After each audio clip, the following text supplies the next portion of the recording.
Appreciate everyone's attention. If you are looking to submit any questions today, you can do so by emailing pnopper@townofstanders.ca, and Mr. Nopper will make sure to put that in the comments so anyone can respond. For a recording of attendance, I note that all members of council are in attendance with the exception of Councillor Gumashel.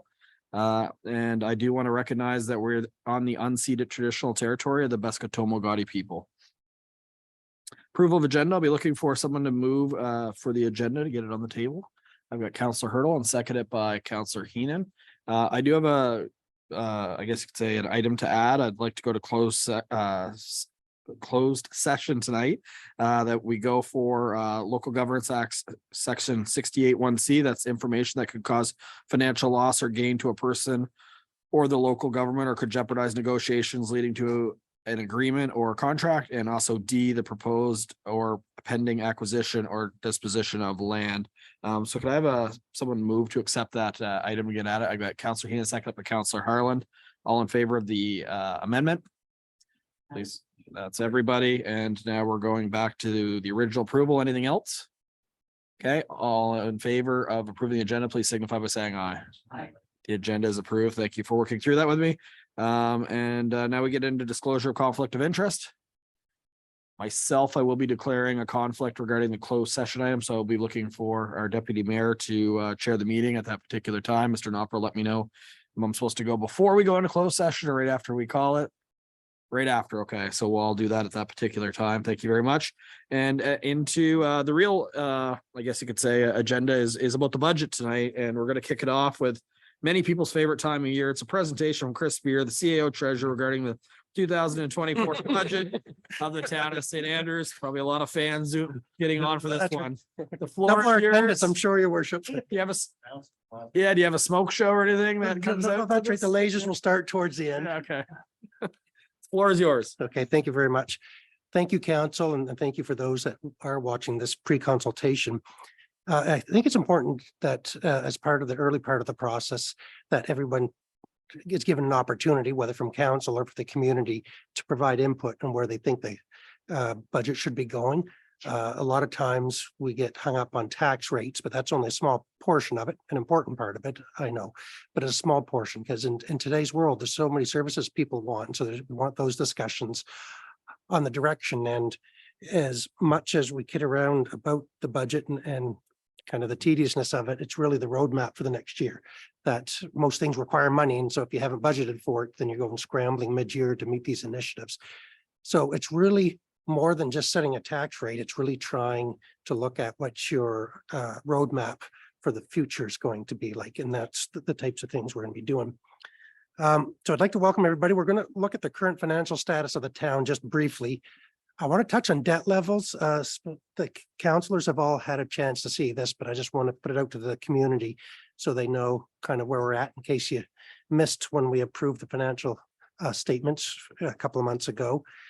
I do want to touch on the 2023 tax rates and how they're calculated, so everyone can get an understanding of kind of, in the first time in the history of the town, that we have two different tax units or tax zones, we call it, and we'll get into that.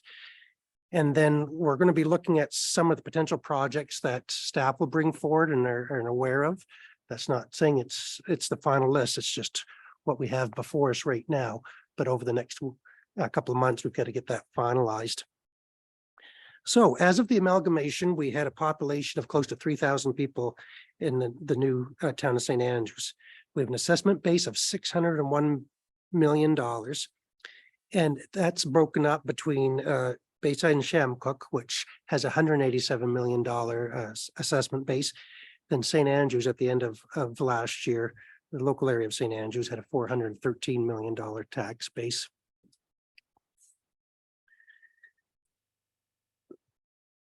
So we're going to, right now for the timeline is staff are currently looking at budgets and just going through them, putting together the spreadsheets, but we've also been talking to department heads, trying to get prices for things. It's pre-pandemic, you know, if we had a price from a year ago, add 2 or 3% and you're probably good to go. Unfortunately, since the pandemic, things can go up 10 or 15% in a flash. So we've had to go through any of our projects and make sure that that it's relevant to today's dollars. We're going to present to you probably late next month is the first draft of the budget for discussion. We are accepting requests from the community until September 22nd. So that's everything from organizations that need funding or would like funding, I guess, to maybe possible initiatives where you're saying one that comes to mind is the dog park, where this brought through from a community group. But you might say we need something. Let's just say, for instance, a community pool. And then they say, we don't know where we want to put it. We don't know how much it's going to cost, but can you kind of work that into your calculations?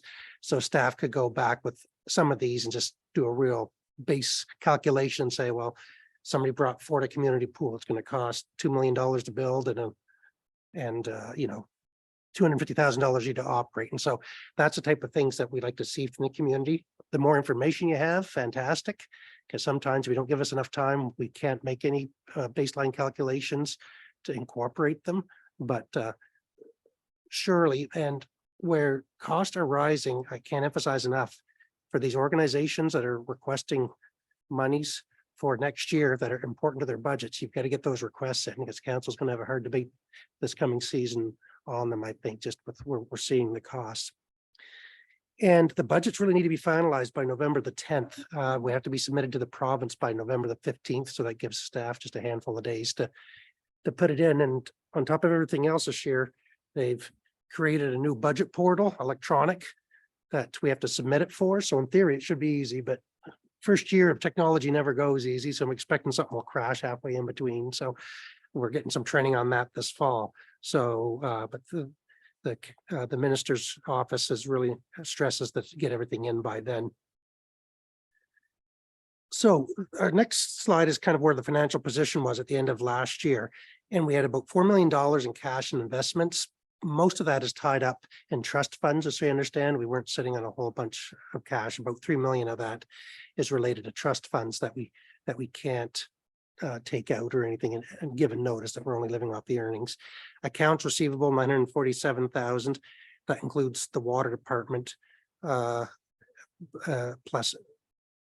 funding from government agencies that would be coming along. So that's just not money owed for arena ice or anything like that. There's a whole bunch of different things that go into that. The net capital assets, so that's all our buildings and ball fields and parks and equipment. Net cost of about $31 million. Now, that's with depreciation out, and it's also stuff, as you know, is long-term here. So like this arena, I think is on the books for $5 million when it was built. Now it'd probably be about 15 or 20 to replace, but that's just the way the accountants do stuff. So you're aware of that. So we have about $36 million in total assets. We have about $2.5 million in short-term liabilities.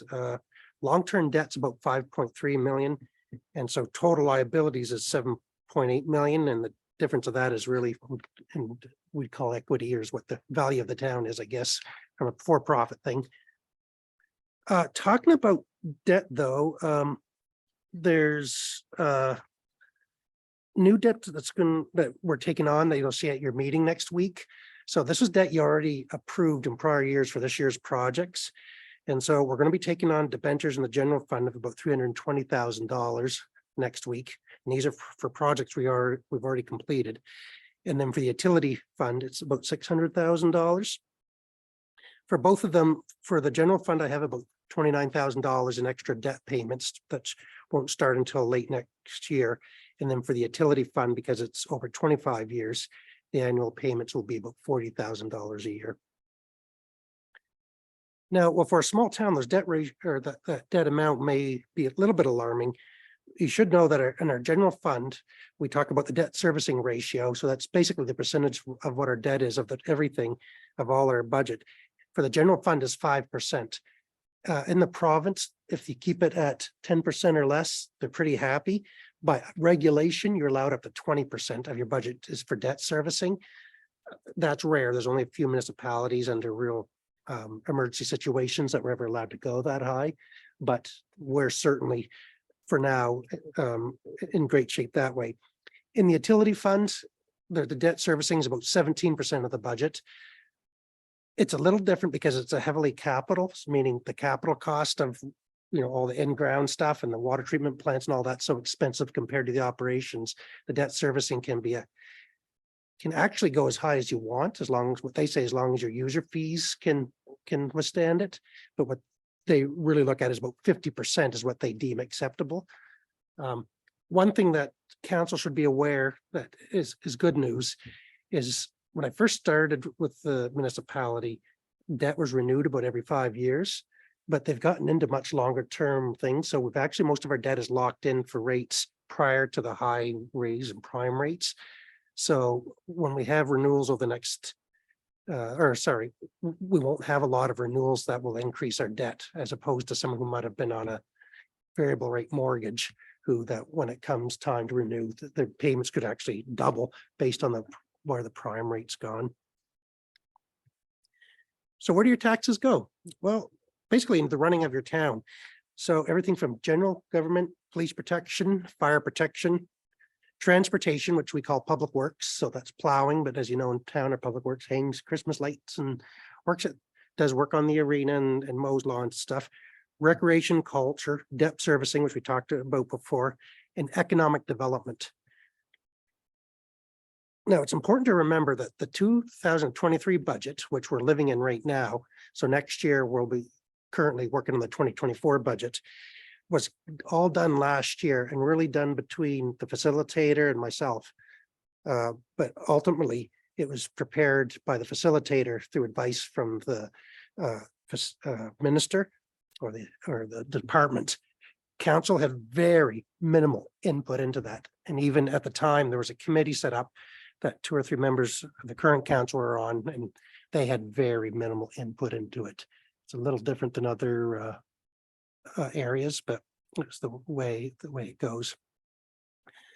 For 2023, some of our keynote projects is we got a new trackless sidewalk plow that replaced another one. That was about $235,000.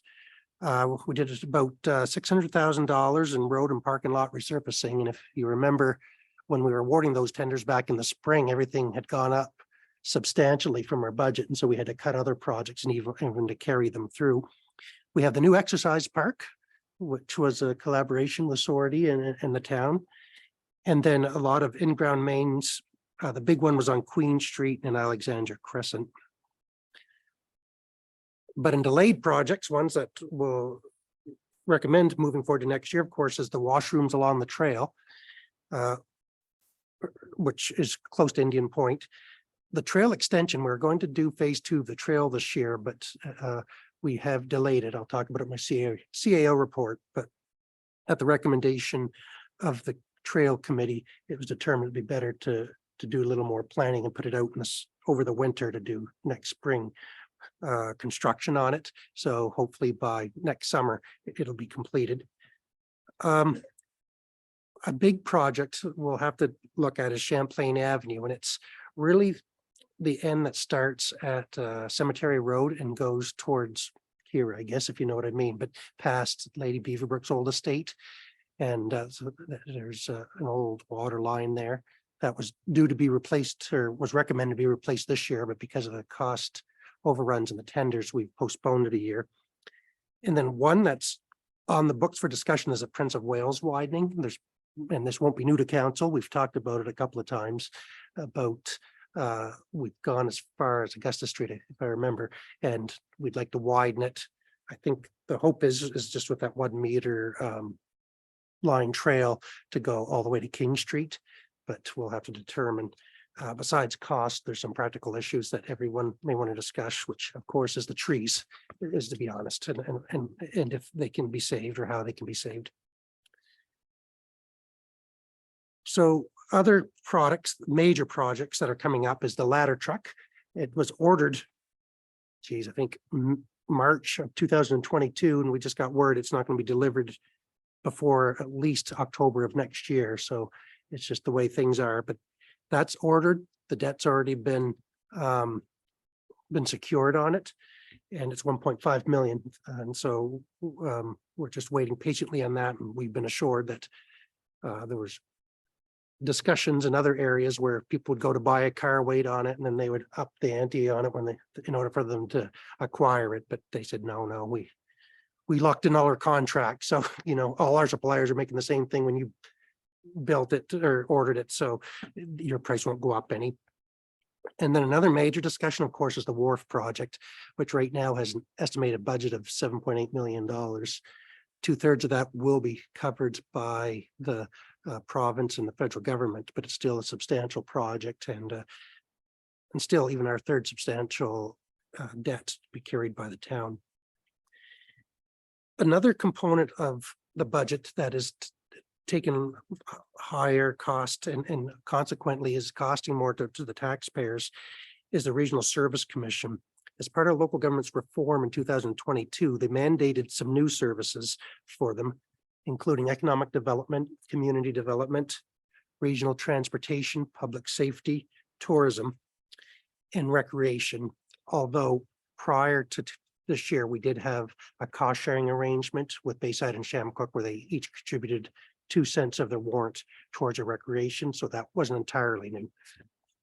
But it's a new, but that was a shared service, as now it's a mandated service. So for the additional Regional Service Commission cost, the economic development is coming in at about 29,000, community development at 5,400, regional transportation 1,700, and tourism is $28,000. So total new services is about $66,000. Knowing we have an assessment base of about 600 million, that means about a penny of our tax rate now goes for these new mandated services. So for the RSC, when you're looking at the total cost paid to them, this includes planning and recreation. What this doesn't include is the tipping fees we pay to them, which is about another $50,000. But for 2022, all three separate communities were paying about $179,000 to the RSC. As of this current year's budget, we're paying $231,000. To put into perspective, around 3.8 cents of your tax warrant is going for the operation of the RSC. And it's important to note that these are 2023 rates, and 2024 is something that's actively being negotiated right now. And the goal is to get them to not increase. And again, I'll take it back once the final budget is kind of out for draft, but the number was anticipated to increase substantially, but there's been a lot of pushback from board members that we need some wins on the board before we start investing more in these services. But more to come on that once their draft budget is ready for presentation. I'll make sure everyone has it. And before I take it back to vote on it, I'll make sure that I'm getting the consensus of council. So the tax rate calculation is really simple. And that's, you look at your total expenses, including all your capital expenditures, less total funding sources, of which debt and grants go into that. And whatever the difference is your property tax revenue that you've got to come into it. It's really as simple as that. So starting in this year, the minister decided to break up our community into 2 tax zones. So they grouped together Bayside and Shamcook into 1 tax zone, and then the old town of St. Andrews into another tax zone. Now, within that, there's 2 types of costs. So there's local costs. So local costs are only charged to the property owners in that tax zone. And so Bayside and Shamcook have some common costs only to them. And then St. Andrews has costs that are only being paid locally by the taxpayers in the old town of St. Andrews. And then there's shared costs, which is allocated among all properties within all communities. And really there's 2 types of, or there's the breakdown of the cost are for local costs, there's policing, bylaw enforcement, in at least this year, that I think we could deem it to go into a shared service next year. Solid waste and recycling, animal control, transportation, which is a levy paid to the DTI or, directly to the province by Bayside and Shamcook, while we carry the cost of public works within the old town, and debt repayment. It should be said that there was no debt repayment for Bayside and Shamcook, that any debt that's going to show up in the records is going forward is the old town of St. Andrews. Now, shared costs include council and town hall, fire protection, recreation and culture, of which the wharf is part of it. And then debt repayment post 2022. So any new debt on new projects. So the stuff you approve this coming week on projects that we did prior to this year may not fall into that calculation. From my understanding right now, this is the way it goes. We're still waiting for official word from the minister and all of these things, to be honest, to determine if there may be any type of flexibility. I think there's going to be some that we're going to have the ability to discuss what we shared and what we not. But right now, these are the costs. It is important to note too for Bayside and Shamcook that the things like policing, solid waste and recycling, and animal control, and even transportation were really all out of the hands of anybody locally. The contracts were negotiated by the province. The transportation one specifically is just a fee that it's the same right from corner to corner of the province, that they charge 4115 cents. And so some of these contracts like policing has to be looked at. The garbage is probably going to be looked at sooner rather than later in the next couple of years to try to consolidate those contracts, which we're hoping will provide some savings for everybody. And we'll get into what that looks like. Maybe just wait till the end, if that's all right, Your Worship. I know that works. Yeah. There's not much more either, Councillor. So, so local budgeted costs, and this is important to see this. So for policing, Bayside and Shamcook paid actually more than the town of St. Andrews. Your budget was $565,000 for policing combined, while the town's was only $550,000. For transportation, we paid close to $1 million, but Bayside and Shamcook paid about $770,000. Solid waste was $174,000 for Bayside and Shamcook, $147,000 for the other. And so why it's important? Because the population of the old St. Andrews is more than double the population. It's 905 versus 2,048, but the assessment base is almost 2.5 times the size. So the next chart, and accountants love charts, but as you can see, so that this is showing the local cost per resident. So I took those costs we showed in that table and just divided it by what the population was. And you can see on a per resident basis, Bayside and Shamcook are the green bars. They're paying significantly more for those services. And so the cost of the rural areas is, at least in budget wise, was significantly more than, a lot of it has to do with densification, where, you'd have hypothetically the same police officer can drive 2 blocks and cover 50 houses, where, it'd take, 2 kilometers to cover 50 houses, but out in a more rural area, different things like that. For solid waste, they have to go further. That's in theory why the costs are as they are. So I tried my best to break down that each of the 2 warrants. So for Bayside and Shamcook, the 96 cents includes the 41 cents that you pay the province, and for St. Andrews, the $1.14. So if you look on it on your budget, your policing is actually 3 times the cost, or double the cost of St. Andrews, sorry, 25 cents versus 11. Transportation is 41 cents versus 19. Solid waste is 7 cents versus 3. What Bayside and Shamcook didn't carry forward is debt, capital, and some stuff called other, which works out to about 26 cents. And for capital, just that 12 cents is for tax revenue used to buy capital. That doesn't actually include capital purchase for debt, if you will. That's only the tax dollars that went into it. And then shared costs, by my calculations, the shared costs for Bayside and Shamcook are around 23 cents. And the St. Andrews, in its mill rate, about 55 cents of it is the shared cost.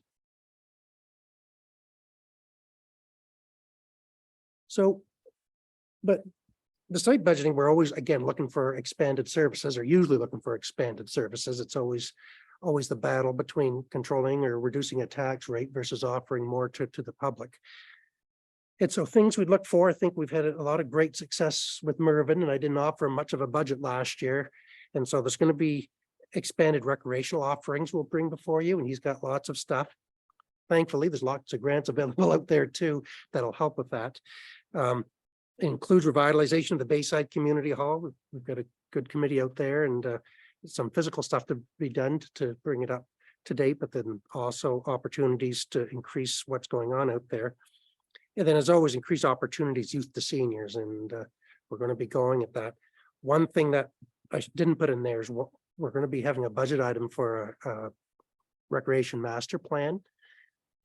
That's kind of along the lines of a municipal plan type of idea, or the transportation master plan.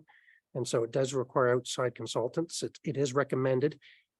It's kind of, if you do it and it's $25,000 to $50,000, it's not going to be a cheap item, but it can go a long ways towards funding opportunities for the next decade if they see that you've got a plan and how you're going to go. Economic development, we had some items in there for economic development officer in 2023, which didn't end up being filled. And then I have on the slide a model for cultural services, which is essentially you received the report on the courthouse and the museums, and trying to determine where we go with there.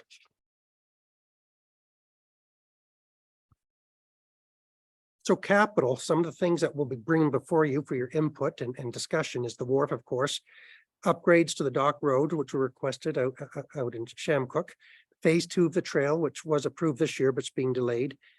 Upgrades to the water treatment plant. That doesn't affect the tax rate, but that'll be, the utility will eventually be part of the discussion. Widening Prince of Wales, the washroom, the Bayside Hall renovations, and continued upgrades to infrastructure. And so there's going to be discussions on that. So as we're heading towards the goal line, there's new initiatives for consideration by the community or council. So there's probably things I've forgotten about here, or things that you guys haven't brought to my attention. So anything over $2,000, the sooner I can know, the faster. It's really important that whether the community or individual councilors bring this, so we can work it in and have a discussion on it. It's due by September 22nd. And council has asked user groups to raise funds in the past, so everyone is aware. And so like the dog park is one of the most recent ones, but the theater has done it, and the tennis courts have done it in the past as well. And so it's to be aware that if you bring an initiative as a group to try to do, that the council may come back to you and want to split the cost. And so I guess what my advice is, if you have something as a group that you want to start something, and I don't know what it is, but let's say go back to the pool, that you have a local committee going, and you'll say you'll commit to raise half the capital and operations cost before council has to go for it or should commit to it. Eventually that's up to council, but that's been kind of the roadmap we've been going here. So, Your Worship, that's really the end of my pre-consultation. I didn't want to get really too deep into the numbers of what next year's look like. So I'm open for questions or comments. Thank you very much, Mr. Spear. It's brought to my attention that maybe the slide wasn't sharing properly on the presentation that's being streamed. So is it possible if anyone would like to get a copy of this presentation, they can pick it up at Town Hall? Oh, I'd be happy to sit through them again, Your Worship. Yeah. Like we can sit through it and do it again. I know you. No, I but know we can you. provide. We can provide. Do you want to start copies. over? No, I know that you spoke to it, but someone might want to really spend time, especially the fact that it was really hard for me to comprehend how the original proposal by the province of New Brunswick was proposing Shamcook Bayside mill rate is higher when they have less services. It's really hard to comprehend that. But what the reality is when you break down some of those slides, that was really eye-opening for me. And I've learned through the budget process with the 3 councillors from Shamcook Bayside is they are paying essentially double for policing solid waste and maintenance of the roads and maintaining them.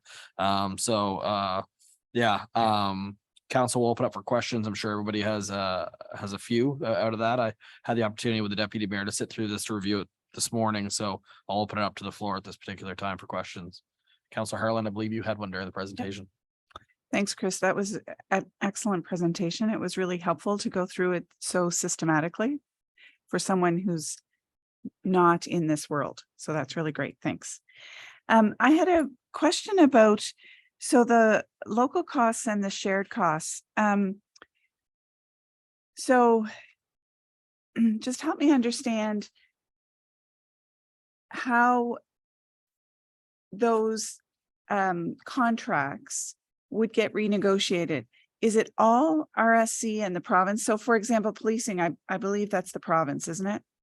Or, I'd say, Council, that's to be determined, to be honest.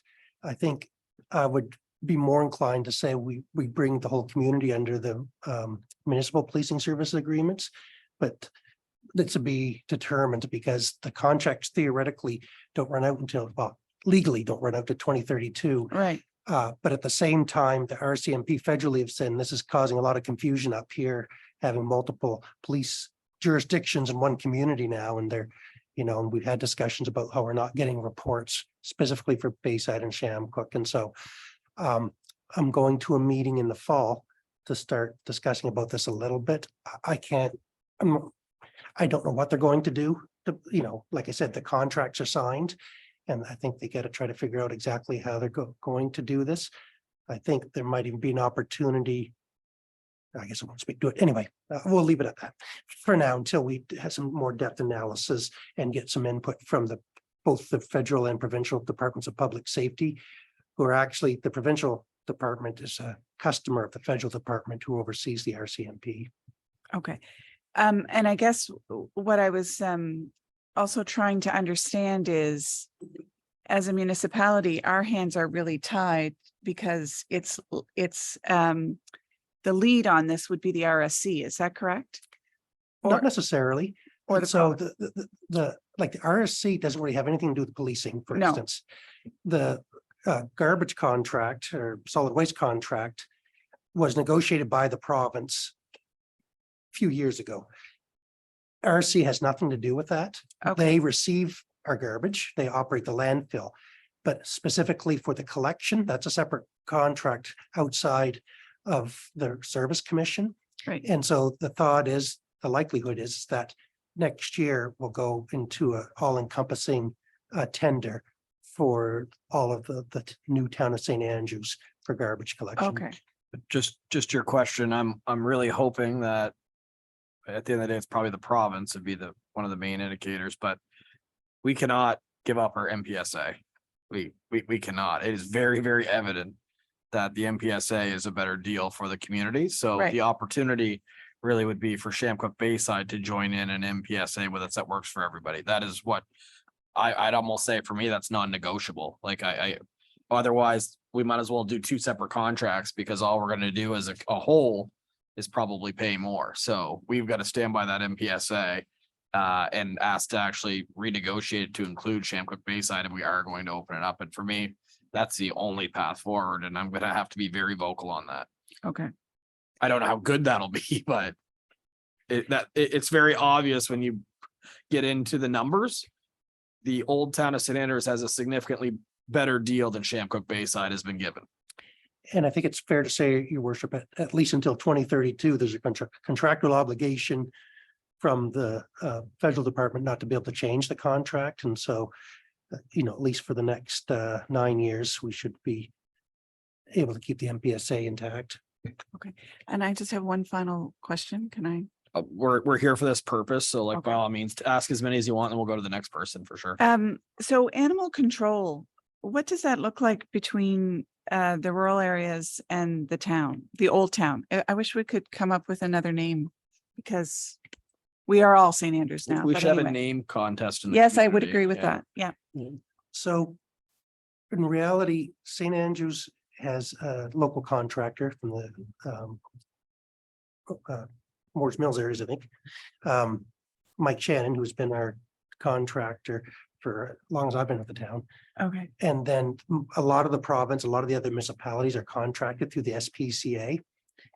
In all cases, it's really only on a response basis, meaning, as we all used to watch Little Rascals as kids and they saw the dog catcher chasing the pets around that were roaming, does not happen anymore. Nothing like that. It's really if there's an attack of some sort, they'll go to the point where, staff lots of times will have to try to go out and identify the animals and try to see who's the owner is and deal with it ourselves. But that currently is what the model is, and that's pretty much the model right across the province. So that's not trying to say that Mr. Shannon's not doing his duty. It's just the model that it's worked out into. And that's a retainer type basis, right? Yeah. So, and for me, that has nothing to do with geography or anything like that. It's reactive versus proactive. They're not. So Right. that should be a pretty straightforward calculation. That's fair for everybody. All right, those are my questions. Thank you for now. Any other member of council? Get Councilor Hurdle. Thank you, Worship. I was just wondering if you can maybe give us a sense of, obviously with working with the RSC, some significant amount of money is going to go to additional regional service costs that the RSC is going to be taking on for them. But the goal of some of that fund will be stuff that we've funded in the past. And so sometimes I think we're going to be having sharing the same target, but the money's going to be flowing out of two different doors, if you know what I mean. Some of it's going to be going to the RSC, some of it's going to be going directly to the community members who are asking for funding. Do you know if there's going to be an appetite for negotiating with the RSC on where this goes? So for example, the Welcome Center, obviously, it would be of interest to the RSC to fund some of that, but also I'm sure, as we want to support it as a community too, some of the funds are going to come from the municipality. Where's the boundary? Where's the border? Do we know at this point how that's going to roll out? I think the important thing to remember, Councillor, and the mayor would be better to speak on this, but the RC is still getting their feet underneath them. And I don't think they entirely know what their scope and mandate is going to look like. And so I think we're kind of going to be a couple of years in until we can see where we can find some efficiencies where, because right now at times it feels like organizations can go to both mom and dad asking for money and get a little bit from each, where at the end of the day, it's all coming out of the same taxpayer's pocket. But we've got to come up and specifically for, let's say, organization grants, they don't have any mandate from that right now, from what I understand, or very limited, especially cultural. So all they have is tourism and recreation. Their recreation is fairly specific to hockey arenas and exercise parks and trails, as opposed to museums and libraries. And so it'll probably take a little bit of work over the next couple of years to see where it all shakes out. And I guess it's through the budget process, and that budget is eventually public, is to see what their funding's going for and what the results are. I guess is really to see what they are. But again, they were told to get flying out of the door on January the 1st without much direction, with a whole new board because new mayors and elections and all that. And so I think they're still trying to figure out how it's all going to work, to be honest. But again, his worship may be better to expand on that. Yeah, no, it's fair question. Definitely for next year, helping with the Tourist Information Center wouldn't be on the table. The way it's currently aligned today, I'd be surprised if it ever is, to be completely honest. So you've got every community almost trying to operate their own. So you would have to strategically agree on this is the location that it should be. Otherwise, if you look at the amount of funds we're giving to tourism in that specific example, it's probably barely enough to actually, based on when we ran the Visitor Information Center, it wouldn't have been enough to cover it alone. But if you look at working together and tourism, they should be part of that strategy and figure out how it's sustainable as a region, especially when the province isn't really going in that model anymore, right? So it's a fair question, but there was a part 2 to that as well. There was the tourist information, but you're also wondering. What spewed off of that is the last meeting I did kind of advocate a little bit, and I know about mandates is the challenge. Is I do find that this community is paying over its fair share for regional organizations. I'll use the archives because they've come to us and present it, so there's no secret. There's a number of different organizations, even CHGOs here, right? If there was a regional fund where places like Sunbury Shores could go that provide art programming all around, Charlotte County Search and Rescue would be another good example. I had a gentleman meet with me today from the Air Force Base, and they're trying to do a monument, and that's all of Charlotte County, that monument, because everybody's served. So if there was a regional fund, that might make more sense than everybody's contributing versus them coming to us individually, but also going to the RSC. But right now there was no appetite from I don't think there was, they're going to look at a policy for the future, but I can't see that being for this year. The truth is, and I can respect that, is I think all of the board members, and they're primarily mayors is who they are, do not want any mandated extra fees going down to the municipalities. Right now, it's about, they've got some funds from last year. You can expect probably similar funds this year, but it's get some wins on the board, get going, and then we'll see what the opportunities are versus these increases. And I know people say that the RC is another level of government, but the truth is they're providing mandated services and they're putting taxes down on taxpayers. So to me, they are another level of government. And I know that won't set well with everybody, but if you're providing services and mandating taxes, it quacks like a duck, right? It's a duck. Yeah, that just spewed me on that as well when you brought up those comments. Yeah, and I guess that's, I mean, I'm not going to say anything new here, but when tax dollars, and this is coming out of the community, is going to the RSC, we're essentially, for now anyway, locking those funds away from people who could be using them until they figure out a plan for this, where there's communities, parts of the community that could really use those funds to get going or continue to operate. So it's, I understand it, but if we can put some pressure on it to keep it going and get it happening, then we need to. And since we're talking about RSC and mandated fees around those services, the two increases that I can see versus last year that are being discussed right now is under community development. There's an appetite to hire a grant writer for the region. I don't know if that could be broken up by community where we'd have some time with them. That one to me might be actually something worthwhile. If you have a good grant writer, you can get your return on investment 10 times, 20 times over easily. The other thing is if they're not getting wins, then it's a pretty easy decision that it's not a position to fund. And then the other one is under other recreation, is there appeared to be a bit of an appetite to put money towards trails.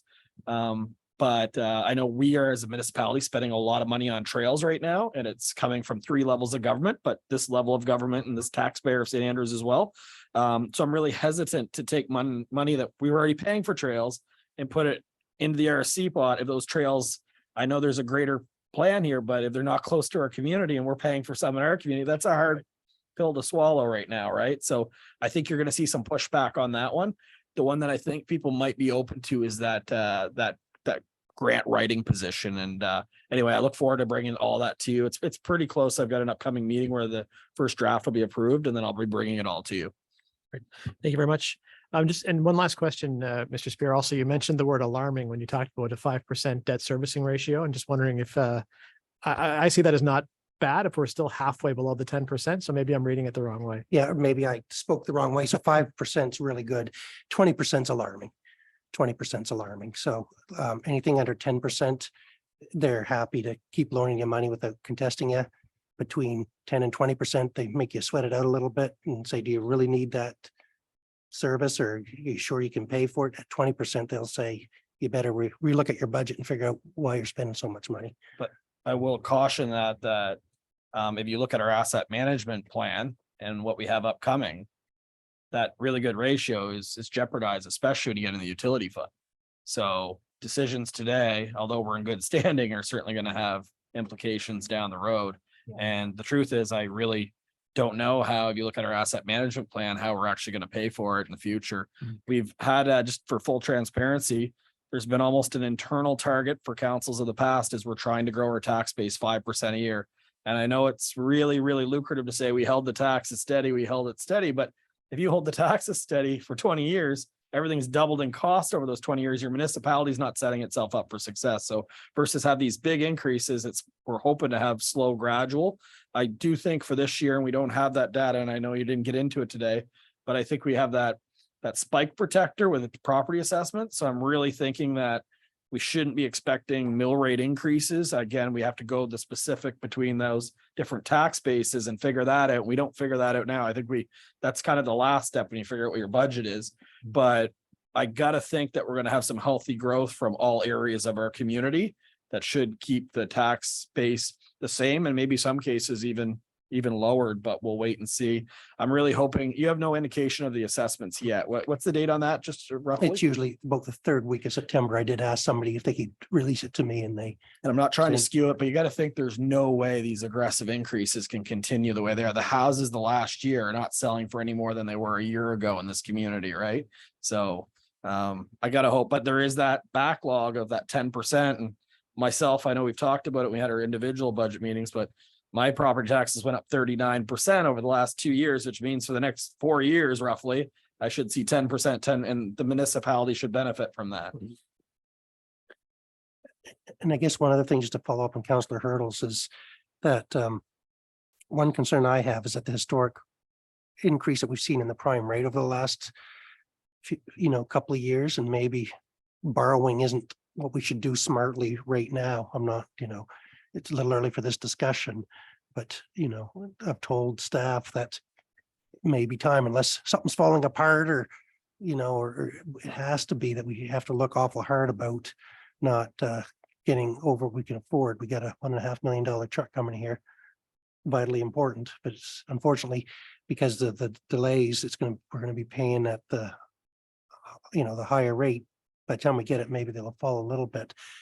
The wharf, it's going to be the same risk, and so we've just got to kind of keep that in place too. Because when I talked about our old debt being locked at a lower rate, I'd hate to lock new debt at a high rate for the next 15 or 20 years. Councillor Harley, you have any more questions? Otherwise, I'll go to Councillor Heenan. Okay, Councillor Heenan.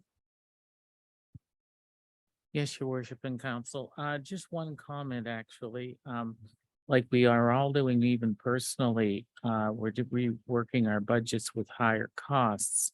I have no crystal ball, but I foresee that we're going to probably have some sort of an election. And this kind of scares me, because when something happens and the new government or the old government is reelected, everything's at a standstill for a year. Nothing is done. Like we talk about grants, we talk about funding, everything is always canceled. So I really feel that we have to err on the side of caution when doing our budget this year, because it could all of a sudden be a total upset. And we can't see ourselves in debt. I understand, like as Mr. Spears said about the fire truck, we're locked in, we're very well off like that way. But I think that we have to kind of be a bit conservative, because as I say, if government changes, it's going to change. How it's going to change, we don't know, but it's going to. And it's going to be an upheaval, and it's going to be 1 year that they'll do nothing. And so we have to be prepared for that as well. And that's just my only comment, your worship. Thank you. Thank you. Yes, we have seen sometimes funding applications when we're putting those in are delayed as a result of that process. So anyone else? All right. So I guess the next part of this would be, thank you for the presentation. Appreciate it. And again, anyone that was following along and would like to actually have a copy of the presentation, stop by Town Hall. We appreciate your patience with that. So if I jump over to the agenda, the next part is actually the preliminary discussion on the Town of St. Mary's budget. Mr. Spear, is there a process you want to go through, or is this kind of the highlight of what you want to get through tonight? This is really the highlight, your worship. I think there's not enough data before you for council to have much of a discussion. I guess I'm open to anything that you would like to bring up now that we should work into our calculations. I've kind of put before you what I think is ahead of us, but if you have anything right now that you'd want to state publicly, be a good time to let me know. But if not, we can talk about it over the next few weeks. Yeah, no, there's in council, feel free to just, raise your hand if there is, but there's a lot of things that are in this presentation that are conversations, right? So is the next expectation that you kind of want to have the discussions on these upcoming capital discussions? Or are you just going to do a rollout of kind of draft one? We normally do several revisions. How do you picture the next step of this? So Mr. I think Council? the next step, your worship, is that over the next few weeks, probably by about the third week of September, we'll get a draft one of the budget. Part of the concern is there's so many moving parts, RSC budget being one of them, but the assessment basis being another part of them. We can fill in the blanks as best we can, but we'd like to have the assessment base is a big one. We'd like to see at least what they're estimating they're going to be. Then we can give you kind of a look of here's what the operations are, here's what the capital is. What do you think? And especially for us, it's a little more complicated, or a lot more complicated, because of the wharf project and things, we get a budget out, we do a 5-year budget, and it's going to be really important because we have 2 or 3 major projects that are a couple of 3 years down the road before we start doing debt repayments. And I have to be able to show you what the effect. So again, you don't borrow a whole bunch of money now thinking we're good. And then whoopsie, we have $1.5 million for the wharf. Whoopsie, we have $900,000 for the fire truck. And so that rates jump from 5 to 15% in a blink of an eye. So those 2 projects, by the way, aren't going to bring it up by 10%. I just mean if we had a whole bunch of other debt added on. But in the day-to-day course of things, you know, we have the large 3 and 5 ton snow plow trucks that should be replaced in the next 3 to 5 years. Even with staff, this month, there's a couple of trucks that could be replaced. We've been following a certain rule, but they say, luckily, we have a good mechanic on staff, and we're probably going to delay it for a year or so, just to keep everything together until we see what can happen and get us through this process. Thank you. Councilor Blanchard had a question. Yeah, thanks, your worship. We went through a strategic planning or a strategic priority planning session a little while back there. Just wondering how you're going to incorporate that in and what's going to be required from us to sort of, are we trying to shift things around, or like you're talking about additional things we want to bring forward? I'm just wondering, you know, how we should approach that, given that we've already gone through our priorities. Most of the priorities, I think, were accounted for. It was less a budget priority, meaning there's nothing really big and new that came out of there. One thing I didn't mention in here, it's going to be time consuming, but not necessarily costing, of course, is the consolidation of the rural planning documents with the municipal plan. Luckily, it's included in our contract with RSC, but that was, like, for instance, that's one of those priorities. No cost priority. So we'll certainly look through that and incorporate that into that. And maybe part of the early process, I'll say, well, here was your top 5 priorities. Here's how this is addressed. One thing I didn't really put in here, and I think we're sitting on it a bit, is housing. Still a priority for council. How are we going to put that into our budget, if we are? One thing that I'm tempted to do, but I'll need council's input, is just we've got this housing accelerator fund money, and count on that being our strategy that we may or may not. We've already committed about 400,000 in projects in the last couple of years. We've got a commitment for another couple of $100,000 in a couple of years. You know, so we're getting up there. And if council wants to use more taxpayers' money, that's your decision. But it's a question of how much. The problem with housing is, the old expression, go big or go home. So if you say, well, we'll put $50,000 towards housing, well, that's one survey plan, you can't, or one architectural plan, you can't build a building for that or acquire land for that. So it's kind of, if you're going to do anything along that line, what we can do is build new services. But right now we need to refurbish what we have. And so let's just say the next phase, the subdivision, as a for instance. So do we want to, we had a quote a couple of years ago, it's about $1 million to do, like, to create another road below Diana that meets up at the Bar Road. So go down Cemetery, I guess, and then cut across to Bar. Do we do that and then not do other updates that are desperately needed? Because these pipes we're updating are 70 and 80 years old in the ground. They're not just things we're saying, oh, it'd be nice to replace them. These are things that, you know, are just that are past what their estimated engineered life is, and are always concerned if you put these things too far in the future, that someday in January when the ground's frozen, you'll have a major line break, and then you're forever, you know, then you'll have significant portion of the population go to that water for a week or two as you struggle through the frozen tundra. So that's part of being a local government. You got to make these types of decisions, but it's kind of live with what you have, and then anything new has to be, you know, either with new raised funds or newfound funds. Yeah, and so in an upcoming meeting, you're planning to have that conversation, because I think we all have views. Like for myself, that is a significant amount of money that this council, and I know there's some new members, but this community has invested the last few years in housing.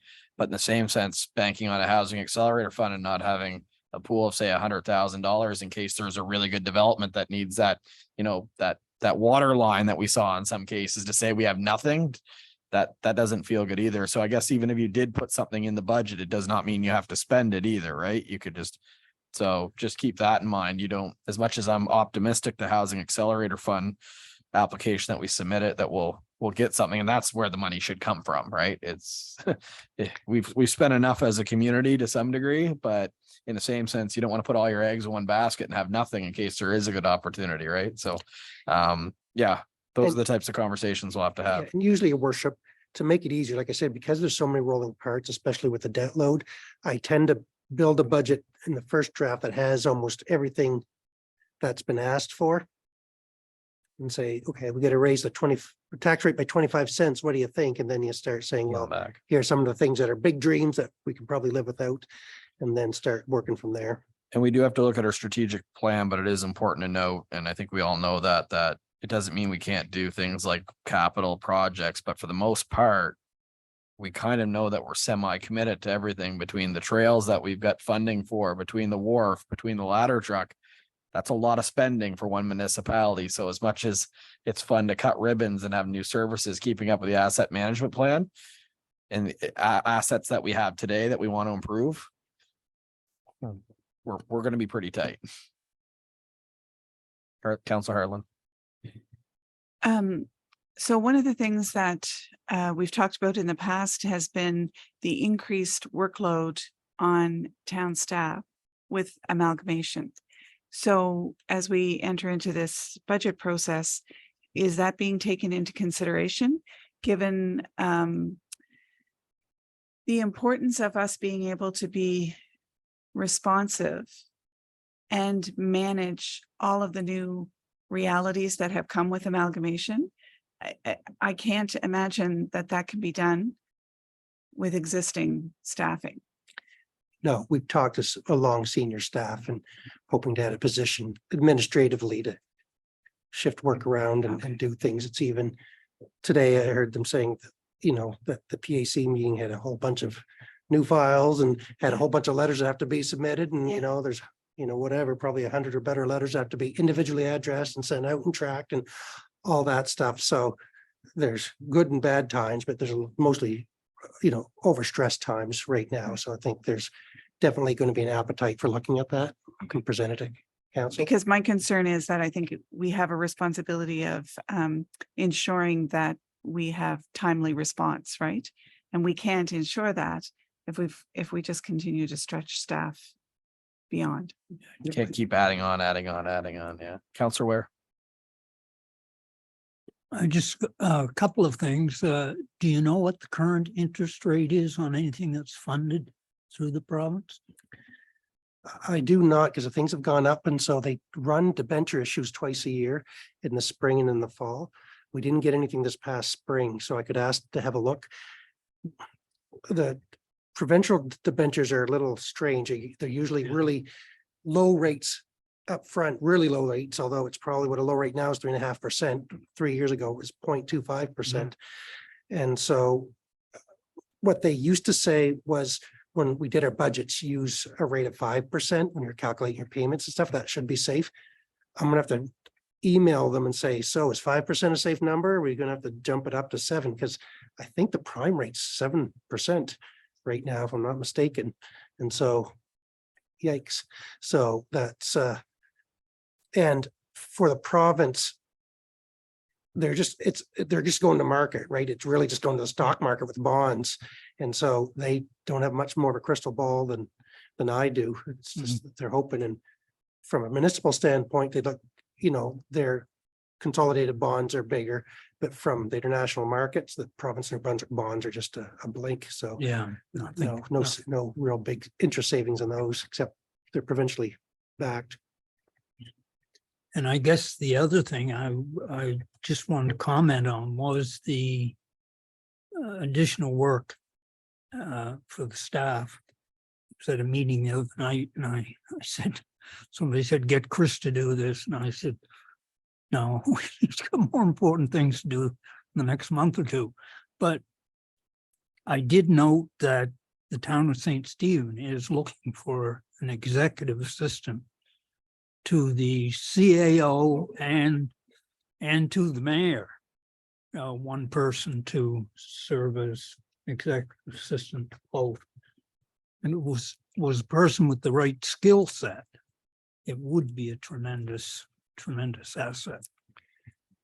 No, we agree. And it's even to the point, I mean, our St. Stephen is tremendously bigger than in us and number of services, number of employees and stuff. But, Paul and I are right there, even if we have people, we say, can you look after this? Here's how you do it. 1, 2, 3. And they go and do the legwork under pretty easy supervision. It can be done. And so I think, and truthfully too, we don't have, some municipalities have administrative help for the mayor and or councillors, at least somewhat, and we don't at all. And so it'd be good to be able to do that stuff too. So certainly it was always a plan to ask probably for an additional position there. And once I'll make that, I won't say make it public, but it'll, be worked into the wages and added to the services and let it be known to council that this is in there. That's why wages are up X% over the previous year. Counselor Ian. Thank you, Your Worship. Just following suit with what you're talking about, you were speaking of the infrastructure and January when a pipe breaks and people are without services for 1 or 2 weeks. I worry about our staff, that the infrastructure there is going to fall apart. Not, I don't mean, but you know what I'm saying? Like it's going to blow the exact same way as a frozen water pipe. And I would like to see us do something preliminary to settle that. And whatever it takes, I mean, with all of the St. Andrews border, Jamcook, Bayside, all of it, it needs to have help. And we talk about infrastructure, but infrastructure can also include HR issues.